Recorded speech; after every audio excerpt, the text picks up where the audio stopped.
La France et l'Allemagne, occupées par les Américains, décident de réoccuper Niar au milieu d'un rejet total des pays africains voisins, à l'exception des gouvernements du Nigeria, du Sénégal, du Ghana et du Bénin uniquement, et non de leur peuple.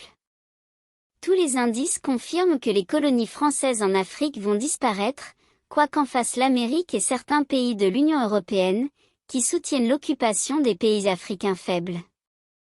Par exemple, l'Allemagne, occupée par les Américains depuis 1937, jusqu'à présent, et ne connaissant pas la souveraineté sur son territoire, a décidé, sous la pression de Washington, de se tenir aux côtés de la France, de rétablir à nouveau l'occupation du Niger, après le peuple nigérien a rejeté l'esclavage français. La France, l'Allemagne et l'Amérique ont élaboré un plan de réoccupation du Niger, le vendredi 4 août 2023, avec le soutien de certains pays disjoints de la CEDEAO, faibles militairement, économiquement et politiquement, et dont les gouvernements soutiennent les frères musulmans, Daesh, et des groupes d'islamiques extrémistes, en Afrique de l'Ouest, en coopération avec les services de renseignement français, allemands et américains de la région. Les pays qui soutiennent la France occupée, l'Allemagne et l'Amérique sont le Sénégal, le Ghana, le Bénin et le Nigeria.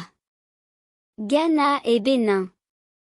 Quant aux pays qui rejettent le colonialisme occidental, France, Allemagne et Amérique, ce sont la Libye, l'Algérie, le Tchad, le Burkina Faso, le Mali et la majorité des peuples des pays de la CEDEAO. Si la France et la communauté européenne décident d'intervenir militairement au Niger, cela plongera la région dans le chaos. Dans le même temps, ce qui s'est passé en Guinée, au Burkina Faso et au Mali ne s'arrêtera pas en Afrique de l'Ouest, puisque plusieurs pays sont éligibles au rattrapage, la Guinée, le Mali, le Burkina Faso, et plus récemment le Niger.